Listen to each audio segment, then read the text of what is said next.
Welcome to this episode of the Customer-Centric Retailing Podcast, a forum for retail leaders to discuss industry trends, challenges, and opportunities. This is Anil.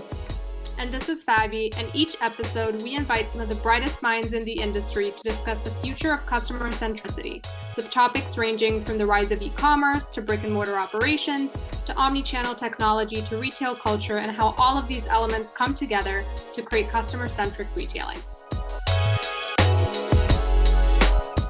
Today we have with us Barbara Thau, Senior Features Editor for Co. by the U.S. Chamber of Commerce. Welcome to the podcast, Barbara. How are you doing today? I'm well. Nice to see you. Nice to see and hear you. There's so much for us to talk to you about today.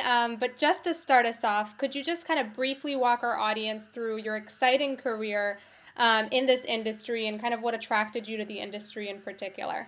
Yeah, so I started covering the retail industry for a trade publication 100 years ago, actually in the 90s, called Housewares Executive. And we covered not just the housewares retailers, but the department stores, which were all the rage back then, and there were many more of them, and the home furnishings vendors that sold to them. So it was a really interesting entree into the business because you got to feel for the retailers and the brands that were selling on their shelves. And what I came to realize early on about retail is, at the time the big story was in the tabletop department, dinnerware and the fancy china cabinet was becoming a little obsolete as people were dining more casually. So we saw the rise of what they called, as opposed to these formal china sets, we saw the rise of more casual cookware, and with that, as consumers were being more casual with their lifestyles. And then we saw the rise of retailers like Bed Bath and Beyond who catered to that. So it became clear to me that retail was much more than just what stores sold. It was really spoke to larger socioeconomic trends and cultural trends that shape how we live and how we work. And so it's a really fascinating industry in that sense. Yeah, we'll definitely agree with you there that it's a fascinating industry, and we're really excited to chat with you today because you do have that kind of 6,000-foot view. So it'll be really interesting to get your perspective on a number of different issues. What I wanted to start with is that you recently shared an article to your LinkedIn profile, I believe, about the power of social commerce across customer sectors. And that's an area that I really wanted to dive into a little bit because some retailers are doing a really great job of harnessing social commerce, and others are really struggling right now to make it work. So I'm curious, what are some of the ways that retailers have, or that you've seen retailers effectively harness social media, and where have you seen them stumble? I think it's the social media is a couple of things. Social media's time has sort of come. It's come into its own. There was many years so there was Facebook commerce as far as like 10 years ago, where retailers tried to use the media to sell, and it turns out that at the time consumers didn't want to buy on Facebook. It wasn't what they were there for. We see platforms like Instagram that are a visual medium, visually driven, becoming emerging as a much more natural way and a much more organic platform for brands to and for retailers to sell. So by definition, the medium is matches the message. The medium matches is more organic, and then to selling. And the generation has come up, so it's sort of um, a generational shift, as well as a generation that's come up with these platforms, and a platform that is made, Instagram, for example, for visual and buying. And in addition to the technology being there to actually check out online, is sort of a recipe for growth. And the pandemic has only helped fuel that further as consumers were living their life online like nobody's business. And you're seeing some of the newer brands like Beta Brand, men's retailer that's like branched into a DTC brand that is doing live stream shopping events to the point where it's half their sales now. You're seeing digital drops, a way, Mac Cosmetics launched a makeup line during Pride that sold out. You know, this whole notion of limited edition, um, get it while you can, which is not new to retailing, but it's a new way to create buzz and to create exclusivity. So, TikTok is also retailers are using TikTok to the video sharing app to drive product discovery and fun with via product demos, and we're seeing sales actually organically happen on these when the medium is used smartly. Yeah, I definitely agree there. I think there's so many different ways that retailers can leverage social commerce, but I think it's also a tricky space because how intense the competition is right now. There's a lot of new businesses, there's a lot of startups cropping up in the retail industry every day, and they're all competing for the same customers and the same, ad spend. So, with so many options out there, how have you seen brands really stand apart and differentiate themselves? I think that there's a couple of things happening. We're seeing with the DTC brands actually doing just what you said, which is that they're facing the headwinds of the price of social media ads has soared.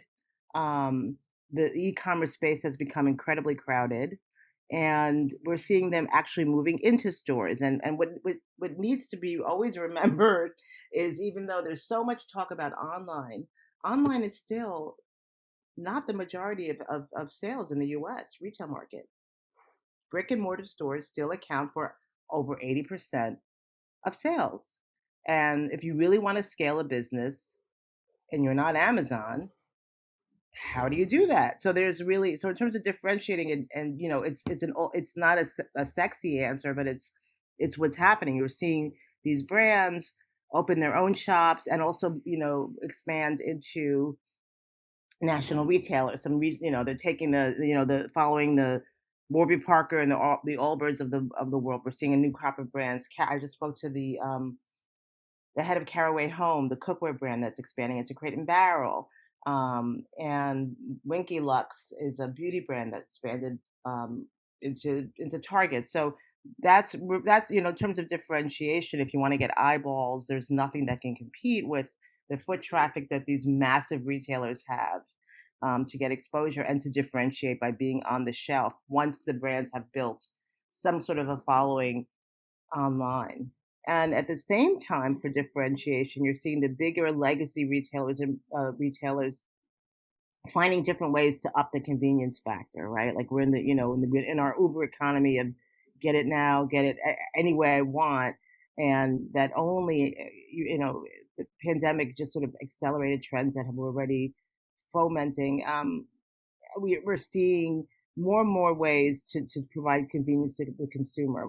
Buy online, pick up in store, curbside pickup surge amid the pandemic. The retail industry seems to be tripping over itself to further heighten consumer convenience. Amazon announces expanding in garage delivery of groceries to 5,000 US cities. And then we're seeing the bigger guys sort of take a cue from the smaller players, or the online players, I should say, the newer players, in terms of offering consumers buy now, pay later options. The modern day version of layaway is a trend that started with online merchants, but you're seeing like a BJ's giving it a shot as consumers, younger consumers are credit averse, and these are sort of debt free options to pay for products.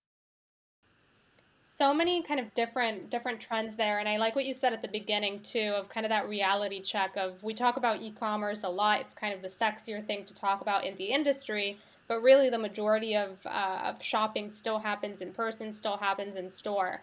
So kind of in that same vein, another article or kind of topic that you share quite a lot on your social media is about how the direct to marketplace trend is the next big trend in retail, particularly for small retailers and startups. So I was wondering if you could explain that trend a little bit more to our audience and kind of why that trend in particular caught your eye.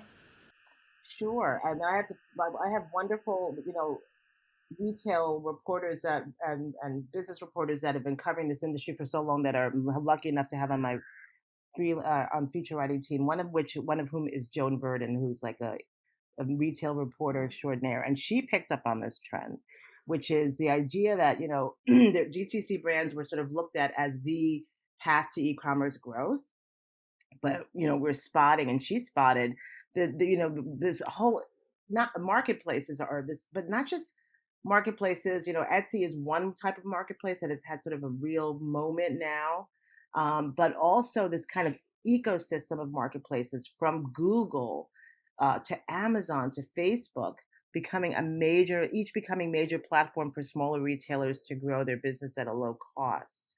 The platforms enable startups to drive sales online without having to invest in their own website, or pay for advertising to drive traffic. And the marketplaces already have these built-in audiences and eyeballs. So, we're seeing this. We'll see. It will be interesting to see how these unfold, how they become, what the next iteration of these marketplaces become, as we have legacy retailers like Walmart even getting into the marketplace space. Um, and we're even seeing niche marketplaces like Market Wagon, for example, an online local farmers market selling artisanal food. So it seems like it's just sort of an interesting notion of a whole new ecosystem of I guess you can almost think about it like, I don't even, of platforms for retailers to get eyeballs and derive sales. Um, and you can be on multiple marketplaces at once. So we'll see how that unfolds. So, Barbara, do you think that all these legacy multi-brand departmental stores like Macy's and J.C. Penney's of the world, do you think they would also become very active players in the marketplace ecosystem, where we'll have all these different brick and mortar retailers coming up, giving much more integrated online and in-store experience, particularly making the physical presence more viable for the smaller brands, because like not many smaller brands or new upcoming brands can open up so many physical stores. But let's say if they can get their products in Macy's or JCPenney or Nordstrom or any of these big brands, big retailers, then that gives them an opportunity to still have a physical presence, but use the infrastructure of big retailers. So uh, would this become, because like what I see is that these brands operate on wholesale business model, whereas let's say if they allowed these sell or return type of policy, where brands could place their products in these multi-brand stores, and at least get the product in front of the customers and sell what they sell and take it back. So do you see these new business models coming up, getting more popular in future? It's a good question. I think it's a complicated question because we've seen um, the whole notion of the marketplace, and how do we define that? I mean, we have Macy's took Macy's tried the whole notion of Story. Story was a store in New York City that was based on a magazine, essentially. It was kind of like taking a magazine theme and editorial theme, and it was changing. And they, and then that was the actual story. The store was the magazine come to life in the store, essentially. Long story short, Story became a part of Macy's merchandising and sort of a marketplace setting. It didn't end up working out. Macy's wasn't it didn't scale correct quite right. I think there were learnings from it.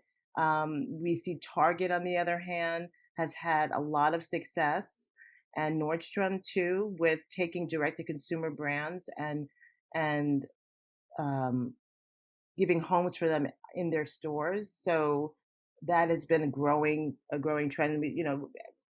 Target uh, has Harry's shop, the men's grooming product brand in its stores, and seems to be doing well with that. We see Walgreens and Birchbox, the DTC beauty brand, subscription beauty brand. So I it really is a case by case basis. If that answers your question, um, for a way for these hosts to have a wholesale arrangement where these, as you said, these brands can scale and have the infrastructure of a of a big national retailer, but and then get eyeballs, and then conversely, the retailers sort of have this je ne sais quoi of indie product, um, that to appeal to a consumer, to a younger consumer too. Yeah, in fact, I see that all these departmental stores have such a big infrastructure in their malls or wherever, all in their stores. If they continue to grow their shop in shop models or any of these things, then we know we are seeing good trend of pop up stores. So let's say if the concept of pop up store was adopted by retailers like Macy's, then they could actually come up with a marketplace where people are coming in for placing their products within the Macy's store and in the style how the pop up works, or we call it shop in shop or whatever it is. Idea, the perfect case would be that Macy's or these departmental stores don't have to really invest in the inventory. Instead, they are just getting the revenue cut. Technically, like it's a physical version of what Amazon is doing, and making their customers available. On the customer side, I think the benefit would be that the customers would have more reasons to go to these stores, because one, they are looking for excitement, like surprise, like what new pop-up might I might see today in my nearby departmental store. So there's this interesting aspect, that I might come across a new product, a discovery thing would happen. At the same time, there would be much more variety in these stores, also giving more opportunity for the local businesses. So I think one of these models, if let's say more and more departmental stores adopt, then smaller brands, local businesses will get the power of the infrastructure or the setup that these big retailers already have. Only thing is their assortment is not as appealing to the customer, and that's why they are low on margins or running struggling to make money. So I think that's the model which I would say they could pick up, particularly learning from what Amazon has done. Like this is where I think one of the my guesses is that we would see the retail going more towards pop up store and shop in shop style of business for departmental stores. Yeah, we'll see how that unfolds. They have to be able to scale it and pull it off. And in some ways, it would, if they did, it would almost be going back to the future or back to the past. I don't know if I'm saying that right. There was a time when department stores were emporiums of everything, where you spent the whole day, where you browsed the consumer electronics shop, where you went to the bookstore, where you did your hair, there were these emporiums. And while it's not quite the same, there is that that's what's been the complaint, that there is like the discovery factor been has been waning, particularly as you can get everything online, and the brands they carry it, and the big shops that department stores have had for years are widely distributed. So it's been their merchandise mix. This is a long-standing challenge, has been commoditized. If you can get Calvin Klein and Ralph Lauren and these same brands at the department store, when you have an internet that can give you anything that you want at every time of day, what is your reason for being? Yeah, exactly. Because, like, I think today it's the discovery and then getting hands on the item. So, for the in the customer's mind, like the moment they discover the product, the next question is how fast and how easily can I get this item? So those are the two things, and the our traditional retailers like departmental stores and other retailers, they have infrastructure clearly they have infrastructure to support it. It is just the matter of get forming a community and working together instead of competing. I think that's the mentality. Let's say if we grow that style of working in our communities, then both local and small businesses, any category, however we want to see it, working with the big businesses who have big infrastructure, could be helping each other grow and essentially growing our society. Yeah, agreed. Yeah. if we follow that line, so we've talked about customer acquisition and we've talked about kind of that point of discovery and that process of discovery, assuming we actually make it past that and we actually get a purchase. Something else, or another stage rather, that a lot of retailers are struggling with is loyalty, because even if you've gotten them to purchase once, what's to say that they'll purchase a second time? So, are there any particular loyalty trends that you've been following as well? Yeah, it looks as though loyalty marketing is evolving beyond incentivizing shoppers to spend by racking up points they can cash in for, freebies or discounts. And we're seeing rewards programs become a little bit more experiential as retailers become less literal minded about the notion of loyalty. In a bid to forge deeper bonds with shoppers that kind of aims to go beyond the transactional. So, I mean, obviously, this will be different according to the retailers, but retailers from Sephora to Walmart are seeking to nurture what's consumers what they've called emotional loyalty. So hitting on some kind of emotional, deeper, um, tapping into that the consumers' emotions to keep them coming. Um, and they're doing it in very different ways. So Walmart has launched Walmart Plus subscription loyalty program. It's like, think Amazon, which Amazon-ish, Amazon inspired, whether or not they say it, which is built around services. So like home delivery and their scan and go feature via its mobile app so that shoppers can skip the checkout line and at the other across the spectrum in a totally different way, and Sephora is tapping into this trend of consumers increasingly voting with their dollars for brands that reflect their values and belief systems as retailers are increasingly tying those values to their loyalty programs at retailers that makes where it makes sense. So we saw Sephora last year allowed its Beauty Insider members to use their rewards points to donate to the National Black Justice Coalition, which clearly is a nod to where its core customer base's concerns, inclinations, the Black Lives Matter movement, and all the racial injustice that was brewing in this country. And so you're seeing more of that. And then the whole idea of experiential rewards, and as opposed to things, somehow translating the rewards into experiences for the consumer. So outdoor retailer REI, for example, offers experience driven loyalty perks like classes and activities like guided hikes up Mount Rainier or that are free or discounted for rewards members. So it's kind of thinking about loyalty beyond in less literal ways, more emotional, more tapping into consumers' hobbies and values and sense of adventure and convenience, and very simply even convenience. How could I give this member more convenience than a non-member? I agree with you. In fact, what you said is really interesting that the loyalty program has to enhance the buyer's experience, so it has to be experiential. Even at our personal levels, like, I've tried to fly different airlines, but then finally I settled on one. And in few situations, I had to go fly on other airlines, but and then finally I come back to the airlines that I chose to be loyal to, and it's all because of the experiences. Even though other airlines had an option to keep me as a customer, they could not, because one of the brand I follow, the airlines that I like better, gives me certain kind of experience, and I'm just used to that.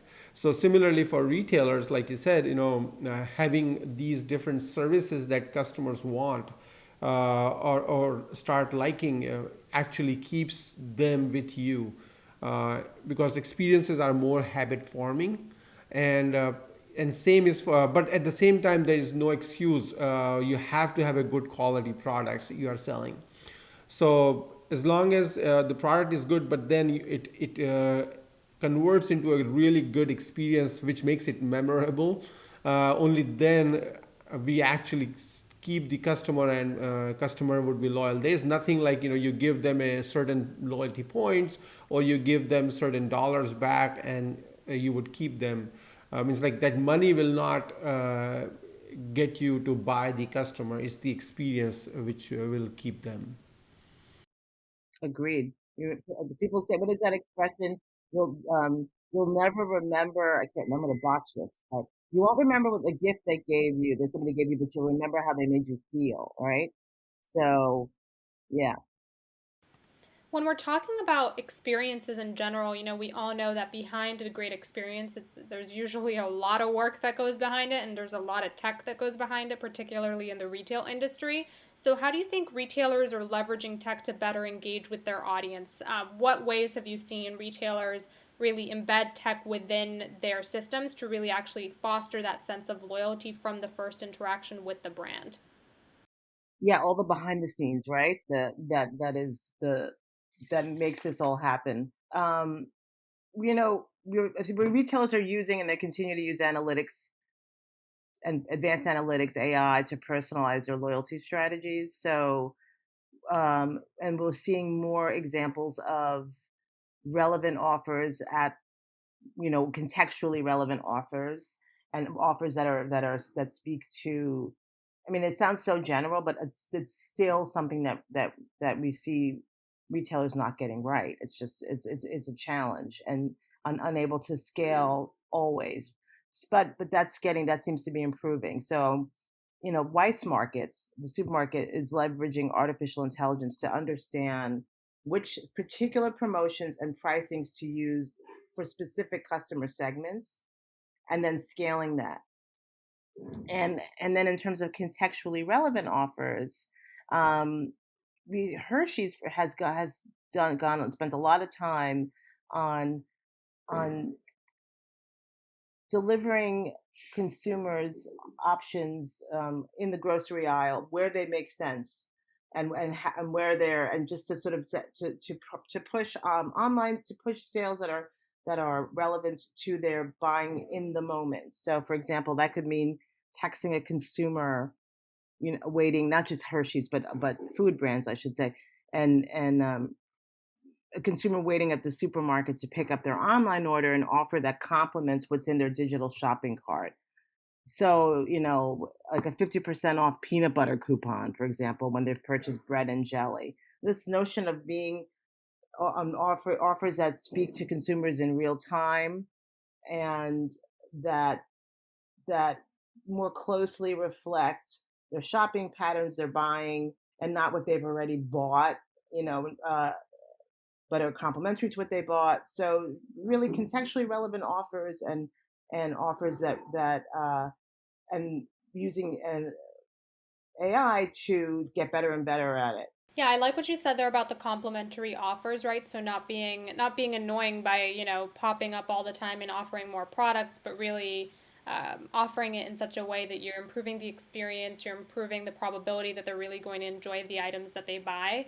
One last thing that I wanted to ask you is, very often when we talk about this pandemic, we always talk about the devastating effect that it's had, and for good reason, both on health and on industry.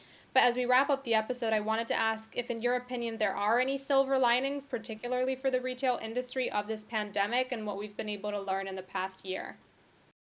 Yes, I think that the big one big silver lining is the pain points that have always troubled retailers, or have long troubled retailers. The acceleration of solving those pain points was pretty dramatic. So we saw tech um, challenges, like streamlining buy online, pick up in store. I keep on talking about buy online, pick up in store because it's become huge and almost like table stakes. Streamlining that process to make it seamless because you've had to. Um, uh, to keep the sales going. I mean, this is how shoppers had to. It became a necessity during the pandemic. So we saw advancements in that would have taken years happen in months, um, to enable grocery, the huge growth in online grocery shopping, which was another real essential, became an essential for consumers during the pandemic. This is something that's carrying over that will only benefit. And then we saw retailers, as happens in times of crises, just innovate. Um, and uncork new revenue streams in just really interesting ways. I spoke to interviewed a retail Zenny Optical, the eyewear retailer, and they, coming up with products that became in that are now going to be a long-term revenue stream, like anti-fog lenses, because lenses were fogging up when consumers were wearing masks. So this is a whole new revenue stream.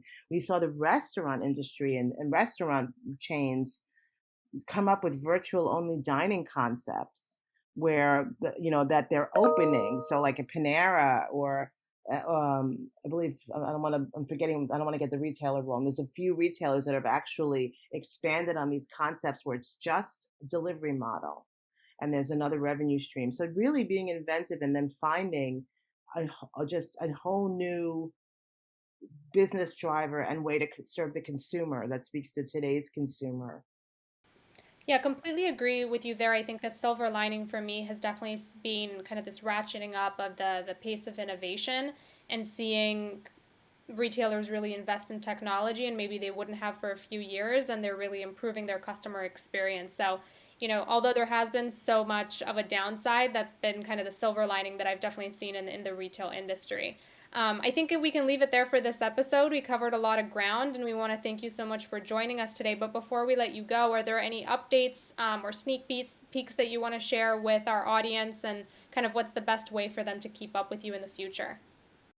Yeah, actually, we have some great stories coming up that are just about the trends that we talked about. We have a story coming up next week on the CEO of Thinx, the feminine hygiene disruptor, the DTC brand that's now expanding into national retail at Target and CVS. So that's just an interesting, speaking to the interesting trend. In addition to, we have an interview with Pinterest, the Pinterest executive, on becoming a platform and the tools for smaller retailers and startup brands, and how Pinterest is now angling to be just that.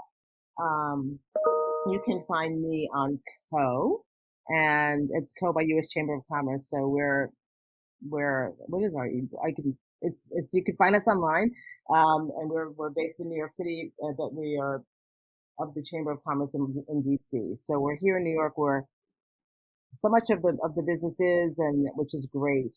Um, and it's been a pleasure. Great. Yeah, we definitely recommend to our audience checking out Co for the latest kind of trends in the industry and to really keep up. And again, it's such a pleasure to have you on. Thanks for joining us, and thank you for our audience for tuning in. Thanks to both of you. Thanks, Barbara.